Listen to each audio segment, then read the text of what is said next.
I still remember the crunch of gravel under my boots as I pulled up to the ranch that morning. The air was crisp, the kind of coolness that carried the scent of hay and horses long before you could see them. My truck rattled to a stop beside a weather-worn barn, and I just sat there with the engine idling, staring at the broken stretch of fence that zigzagged awkwardly along the pasture. It wasn't the fence that made me hesitate. It was him. I'd been told a cowboy named Jack owned this place. The neighbors whispered that he was different, though no one said exactly how.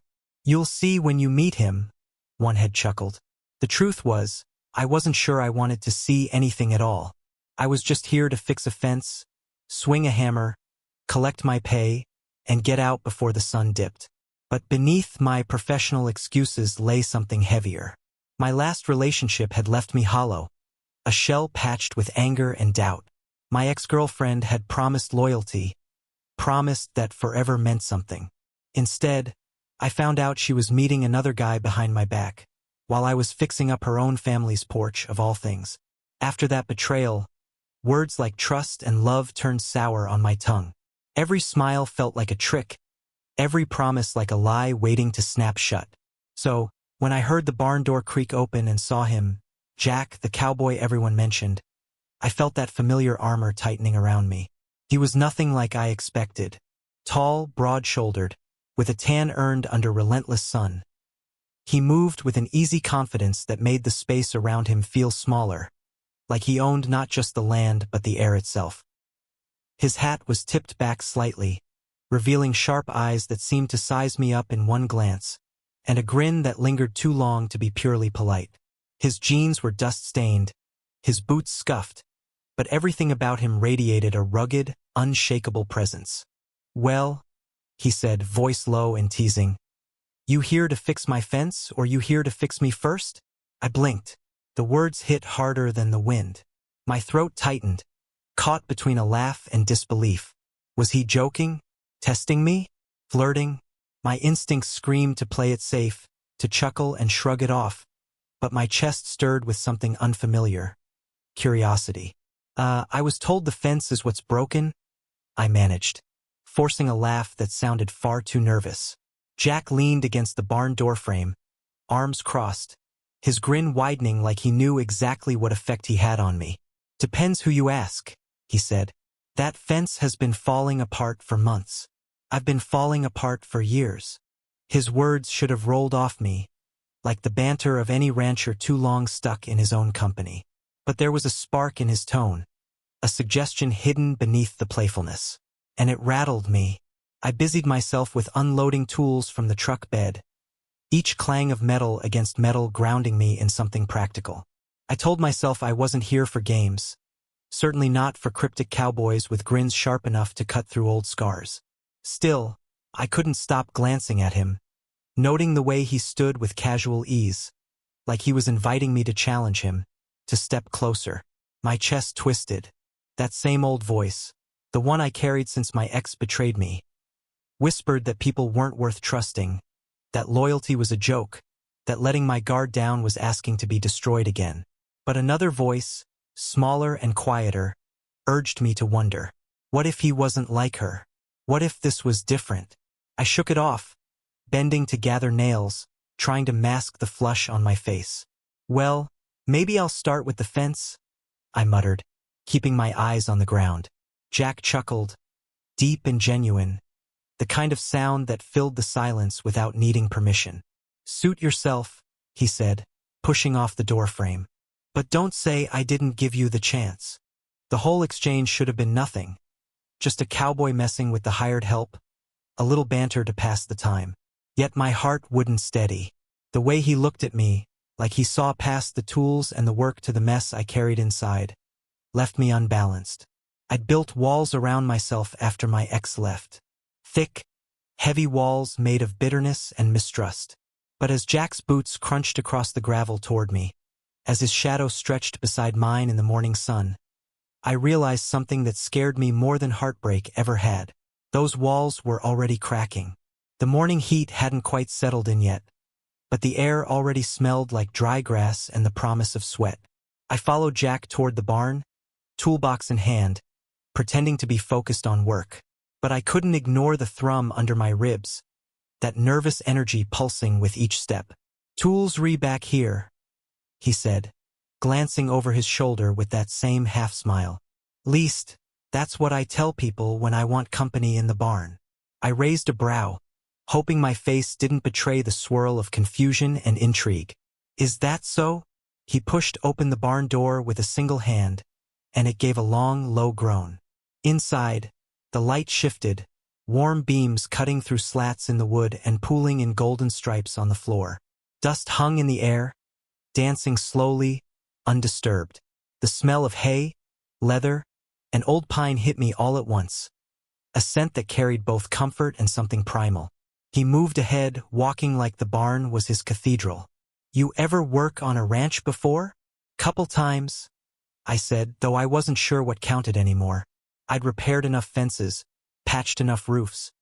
But this place, this moment, didn't feel like anything I'd done before.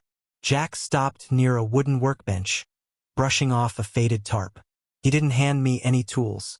He just turned, leaned against the table, and looked at me. For a second, silence settled between us. Thick, but not awkward. Intentional. "I like when people look nervous," he said finally, voice lower now. "It means they're standing in front of something they didn't expect." I swallowed hard. "What exactly do you think I'm standing in front of?" He smiled, slowly undoing the top button of his shirt. "Me." My stomach flipped. My breath hitched, barely audible in the quiet. I should have said something clever, something dismissive. I should have reminded him I was here for work. But I didn't move. He didn't rush. One button, then the next. His fingers were calloused, precise. His chest was tanned, lean, broad where it counted. He held my gaze the whole time, like he was searching for something more than a reaction. "Still nervous?" he asked. "Yes," I said, without thinking. "Good. So am I." He let the shirt fall from his shoulders, letting it crumple onto the hay-scattered floor. Then came the boots, the belt, the jeans. Not a show, not vulgar. Just honest, unashamed. A man shedding not just his clothes, but every assumption I'd brought with me. I felt the panic rise. This wasn't what I came here for. But under the panic, something else flickered. Something warmer. Something that scared me more than anything. Desire. He stepped toward me. Slowly. Carefully. "I'm not here to scare you," he said, voice steady. "I'm not here to prove anything. But I've been alone a long time. And when I saw you, I hoped." I opened my mouth to speak, but the words tangled in my throat. All I could do was stand there, half-rooted, half-ready to bolt. Then his hands reached for my shirt. He paused. "Tell me no, and I'll stop right here." But I didn't say no. He began undoing the buttons, one at a time, the same way he had undone his own. His fingers were steady, respectful. When he pulled the fabric back from my shoulders, he didn't stare. He just looked at me like I was something worth discovering. Every layer that came off felt like shedding something heavier than cloth. Fear, doubt, guilt. I didn't know when I'd started shaking, but I realized I was just slightly. Jack noticed too. His hands slowed. "We don't have to do anything," he said.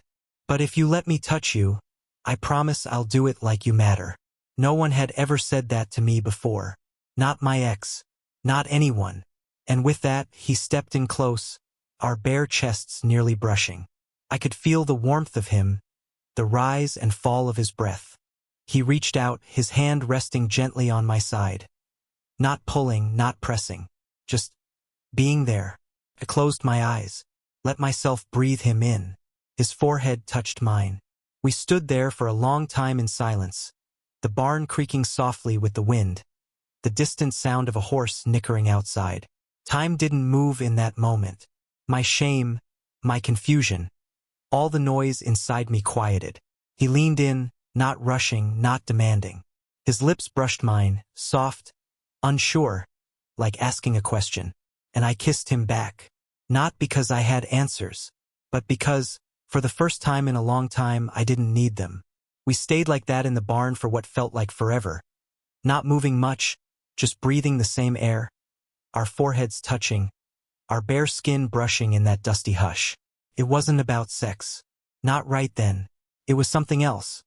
Something quieter, older, like two men who'd been carrying weight for too long and were just now realizing they could set it down. Jack was the one who broke the silence. "Never thought I'd meet someone like you," he murmured, pulling back just enough to look into my eyes. His hand was still resting on my side, his thumb tracing slow, grounding circles against my ribs. "You're different. You don't even know how much." I swallowed. "I'm still trying to figure out what that means." He nodded like he understood. "That's all right. Took me years." He sat down on a hay bale beside me, bare from the waist up, the soft golden light from the slatted barn wall making him look like a painting, weathered, thoughtful, real. I sat down beside him, still half in disbelief that I hadn't bolted. "Where I grew up," Jack said. "Boys like me were taught to ride rope and keep their damn mouths shut. You keep your feelings in check, your hands to yourself, and your eyes on your work. Anything else was weakness. Or worse." I watched him closely, hearing something in his voice I hadn't expected. Grief. "High school was hell," he continued. "I kissed a boy once behind the gym. Thought he felt the same. Turned out he was just scared someone would find out. So he told everyone I came on to him. Got jumped by 3 guys in the locker room 2 days later." My stomach tightened. "What happened after that?" I asked quietly. "I learned to disappear. Dated girls for a while, kept my head down. Didn't kiss another man until I was 26. Even then, it was behind locked doors with someone who couldn't look me in the eye the next morning." He looked at me, his eyes softer now, a little vulnerable. "So yeah," he said, "I've spent a lot of years pretending. Working this ranch, staying quiet, keeping things simple. But lately, I've been wondering if it's worth it. All this silence. All this hiding." I sat with his words for a moment, letting them settle between us like dust on the barn floor. "I know what it's like to feel like you have to hide," I said. "It's different, I guess. But I used to believe love was solid. Real. My ex. She made me think I'd found something that would last. I gave her everything. Time, trust. Even fixed up her family's house so we could build a future." Jack tilted his head, listening. "She cheated," I said, "with some guy from her gym. Lied about it for weeks.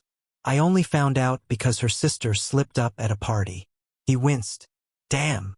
After that, I promised myself I wouldn't be that guy again. The one who falls too fast, who believes too easily. I stopped thinking about love like it was something worth chasing. Jack reached over, not to interrupt, but just to place his hand over mine. "I'm not asking you to chase anything," he said. "I just want you to know that I'm here, and I don't play games." There was something in his voice, an honesty that didn't demand anything in return, just offered itself freely. I didn't realize how badly I needed that until it was in front of me. "Is it true?" I asked. "What you said yesterday? About cowboys like you being loyal once you love?" He smiled, a slow, tired kind of smile that carried years behind it. "Real love doesn't come easy for guys like me. We don't waste it when it shows up." I nodded slowly. I was scared, still unsure. But the wall I'd kept around me, built from betrayal, shame, and the belief that I couldn't trust anyone again, it didn't feel so strong anymore. Jack leaned in again, gently this time, no teasing grin, no swagger, just softness. "Can I kiss you again?" he asked. My answer came before I even thought about it. Yes. And when our lips met this time, it wasn't cautious. It wasn't fearful or experimental. It was full of promise, tender, like a man keeping his word. His hand rose to the back of my neck, anchoring me as if to say, "You're safe here." I let myself lean in fully, surrendering to the moment. My heart stopped racing, not because the fear was gone, but because something deeper had taken its place. Trust. For the first time in years, I wasn't wondering if I'd get hurt. I wasn't second-guessing every move, every word. I was just there, with him, in a barn that smelled of hay and dust and warmth, in the arms of a cowboy who had spent years learning how to love in silence, and who now, finally, wanted to love out loud. The sun had begun its slow retreat behind the hills, casting long golden shadows across the pasture. Inside the barn, the light shifted from warm to dusky, until only a few soft rays slipped through the slats in the wooden walls. Everything felt hushed, as if the barn itself knew something sacred was happening within it. We hadn't said much after that second kiss. We didn't need to. Jack laid out a few blankets on the hayloft floor. Nothing fancy, just layered cloth and old quilts that smelled faintly of cedar and sun. It was rough, simple, but in that moment, it felt like a sanctuary. No judgment, no questions, just quiet understanding. I sat beside him, shirt still off, the cool breeze filtering in through the cracked boards brushing across my skin. Jack reached for my hand, not to pull, not to lead, but just to hold. Fingers laced, skin to skin. "I've never brought anyone up here," he said softly. "Not for this. Not for anything real." I turned toward him, studying the lines in his face, the sincerity in his eyes. "Why me?" His thumb brushed across the back of my hand. "Because you looked like someone who stopped believing they deserved to be loved. And I know what that feels like." Something caught in my throat, because he wasn't wrong. We lay down together, the silence growing fuller instead of empty.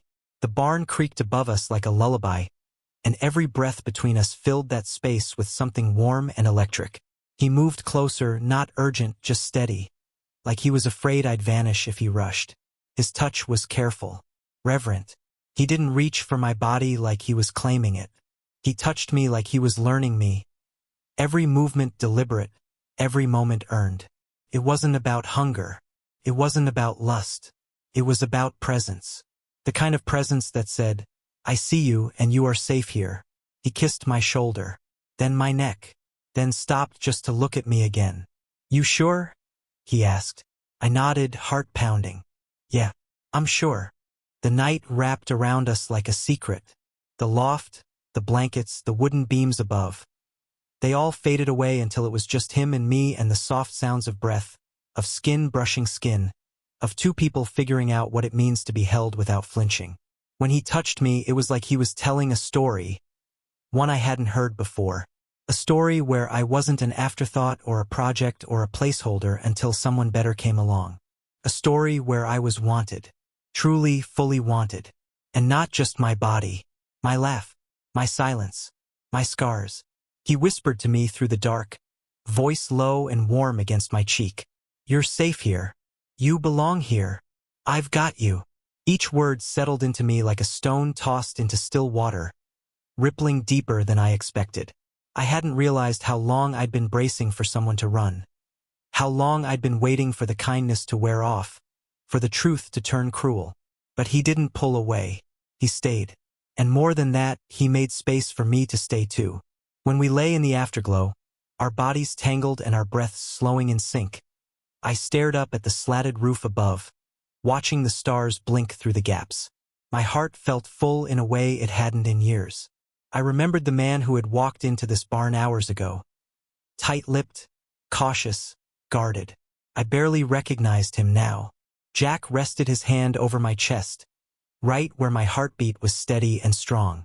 "You've got a good heart," he said. I looked over at him, surprised. "Even if it's been broken," he added, "doesn't mean it's not still good." I didn't know what to say to that. So instead, I shifted closer and let my head rest against his shoulder, letting the sound of his breathing lull me deeper into whatever this was becoming. In that barn, beneath the stars and surrounded by dust and hay and old wood that had seen 100 years of storms, I realized something simple but powerful. I didn't feel afraid anymore. Not of him, not of what I was feeling, not even of myself. Jack hadn't just kissed me. He hadn't just touched me. He'd seen me, and in doing so helped me start seeing myself again. Not as broken, but as worthy. I woke up to the sound of a horse snorting somewhere outside the barn. Sunlight streamed through the wooden slats above us in thin, golden stripes, warming the floor and casting soft patterns across the quilt we'd fallen asleep on. Dust floated lazily in the morning air, catching the light like flecks of gold. For a second, I didn't know where I was. Then I felt the weight of a hand resting over my chest. Steady, gentle, like it had been there all night, and I remembered everything. Jack, the barn, the quiet, the way it hadn't felt like a mistake. He stirred beside me, breath warm against my neck. I didn't move, afraid that if I shifted too quickly, the spell would break. But then he let out a soft groan, stretched, and rolled onto his side to face me, that crooked smile already playing at the corners of his lips. "Mornin'," he said, voice thick with sleep. "Morning," I replied, my voice raspier than I expected. He looked at me for a long second, then reached out and brushed a strand of hay from my hair. "You didn't run. That's a good sign." I chuckled under my breath. "Didn't really want to." Jack grinned. "Even better sign." We lay there for a few moments longer, the silence easy now, comfortable. Outside, the ranch was waking up. The horses shuffled in their stalls, and a rooster crowed from somewhere across the property. Felt like the world was returning. But I didn't mind. Last night hadn't been a dream, and that made this morning feel even more real. "You hungry?" Jack asked, sitting up and reaching for his jeans. I nodded. "Starving." "Well, that I can fix," he said, standing and stretching. His bare back caught the light, and for a moment, I just watched him move strong, sure, unashamed. He turned and caught me looking. "You keep staring at me like that. I'm gonna forget about breakfast." "Tempting," I said, half smiling. "But I think I want to see what kind of breakfast a cowboy makes." Jack chuckled. "You're in luck. I make the best damn eggs and beans this side of the county." He pulled on his boots and shirt, tossed me mine, and led the way out of the barn. The air outside was cool, the kind of morning breeze that feels like it hasn't been touched by anything but sky. We walked in silence to the small cabin-style house beside the pasture. A cast-iron skillet was already waiting on the stove. The kitchen was rustic but clean. Old wood counters, chipped mugs, and the smell of coffee already drifting through the room. Jack moved like he'd done this 1,000 times, cracking eggs, stirring beans, tossing bacon onto the pan with a practiced rhythm. I sat at the little table, watching him, the warmth from the stove slowly seeping into my skin. He glanced over his shoulder. "You're real quiet this morning." "I'm just taking it in." "Regrets?" he asked, but his voice was light, not defensive. I shook my head. "No, just surprised at how okay it feels. Like, I never thought I'd trust someone again, let alone this fast." He turned, wiping his hands on a towel. "Sometimes trust doesn't move slow. Sometimes it walks right up to you in a dusty barn and says, 'Hey, help me fix this fence.'" I laughed, shaking my head. "You really can't help yourself, can you?" "Nope." He poured coffee into 2 mugs and set one in front of me. "Besides, you looked like you needed someone to say it." I took a sip of the coffee. Strong, a little bitter, but real. "So, is this your usual thing?" I asked. "Luring strangers into barns with broken fences and breakfast?" He raised an eyebrow. "You think I do this often?" "I don't know. You seem very smooth." He stepped closer, leaned one hand on the table, eyes locked on mine. "Let me make something clear," he said softly. "I don't play with hearts. Not mine. Not anyone else's. When I love for life." The air between us shifted. The teasing melted into something deeper. His words landed hard, not like a trap, but like an anchor. Solid, steady. I didn't answer right away. I just let the weight of his promise settle inside me. "I'm not sure I'm there yet," I said honestly. "But I'm not scared of it anymore." "That's enough," he said. "That's more than enough." We ate breakfast together in that sunlit kitchen, passing bacon and grinning over scrambled eggs, stealing glances between bites. And somewhere between the first forkful and the last sip of coffee, I started to see it. Not just Jack, but the life he offered.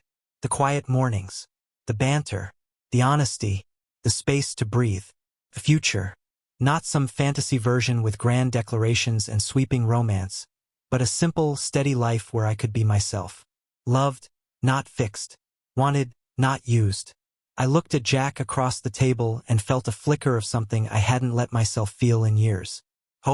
I told myself I'd only stay one more night. But morning came, and the way Jack handed me coffee, barefoot, his hair a mess, eyes still soft from sleep, made me hesitate. Then the next morning came, and we were loading fence posts into the back of his truck, laughing like we'd done this for years. By the time day 4 rolled around, I wasn't telling myself anything anymore. I just stayed. We worked the land together from sunup to late afternoon, the hot Texas sun burning the back of our necks, sweat pooling under our shirts, dirt caked into our jeans. The broken fence stretched over a hill behind the pasture, where a few cows had already tested its weak spots. It was slow work, digging, setting, hammering, but we fell into rhythm, wordless at times, teasing at others. "This one's crooked," I said, tapping a post with the back of my hammer. Jack leaned in close, smirking. "Like it's builder." I gave him a shove with my shoulder, but he grabbed my arm and held it just a second too long. Neither of us said anything. We didn't need to.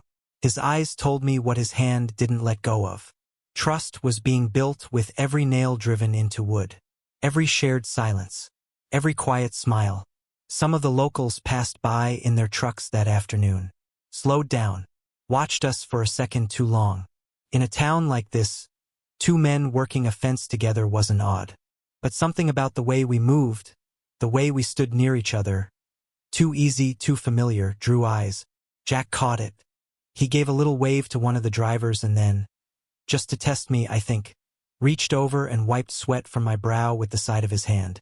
He looked me straight in the eye while he did it, waiting for my reaction. I didn't flinch. I didn't move away. Instead, I let my hand settle on his wrist for a beat longer than I had to. Let them look. Let them wonder. I wasn't hiding anymore. Later, we sat beneath the oak tree by the barn, 2 cold beers between us, our boots off and our legs stretched out in the grass. The sky was streaked with fire-orange clouds, and the cicadas were just starting up their evening chorus. Jack looked over at me. "You okay with this?" "With what?" I asked, sipping the beer. "This. Me. Us." I thought about it. Really thought about it. "I don't feel confused," I said. "Not anymore." He didn't speak, just nodded slowly, giving me space. I used to think love had to look a certain way, be a certain thing. Man meets woman, white picket fence, Sunday cookouts, family holidays where no one whispers behind your back. I let out a breath, watching it disappear into the warm air. But what I feel here, with you, it's quieter. It's not loud or dramatic. It just fits. And it feels more honest than anything I've had before. Jack shifted closer. "That's all I've ever wanted. I'm not just experimenting," I added, voice low. "You should know that." He smiled gently, brushing his hand against mine. "I already do." Something cracked open inside me when he said that. Not in a painful way, but like a door that had been rusted shut for years finally swinging free. For so long, I'd been scared of labels, of what it meant to be different, of what people might say. But sitting there under that sky, beside a man who looked at me like I was already enough, I stopped caring. Gay, bi, different, whatever. Love wasn't something I had to define anymore. It was something I got to feel, and I was feeling it now. We didn't talk much after that. We just sat there, side by side, while the sun sank low and the ranch turned to gold. As the stars blinked into view, Jack stood and reached out a hand. "Come on," he said. "Let's head in." I took his hand. Not just for the night, not just for a week, but because something inside me had finally stopped running and started choosing. I wasn't just staying at the ranch anymore. I was staying with him. It's funny how quickly life settles into something beautiful when you stop fighting what it's trying to give you. 3 months had passed since I came to the ranch to fix that damn fence. I never left. My things, what little I had, slowly migrated from the back of my pickup into Jack's house. First a change of clothes, then a toothbrush, then a stack of books I hadn't touched in years. At some point, without either of us really saying it out loud, I started calling it home. The fence was long repaired, but we kept finding things to build. A new chicken coop, a workbench in the shed, A porch swing that squeaked if you rocked too hard. Our days were filled with sweat, dirt, and easy silence, working side by side, falling into rhythm like two gears finally clicking into place. And the nights were my favorite. We'd sit on the porch, beers in hand, our boots kicked off, legs stretched out and touching. Sometimes Jack played an old guitar with a missing string. Sometimes we talked for hours about everything and nothing. Sometimes we didn't speak at all. There was something sacred in the quiet. The way we didn't need to fill every space. The way just being near each other was enough. We never made grand declarations. There were no labels pinned to us like name tags. But there were gestures. Little ones that meant more than words ever could. The way he'd brush his hand across my back when I passed him in the kitchen. The way I'd cook his eggs exactly the way he liked, soft scramble with cracked pepper and too much hot sauce.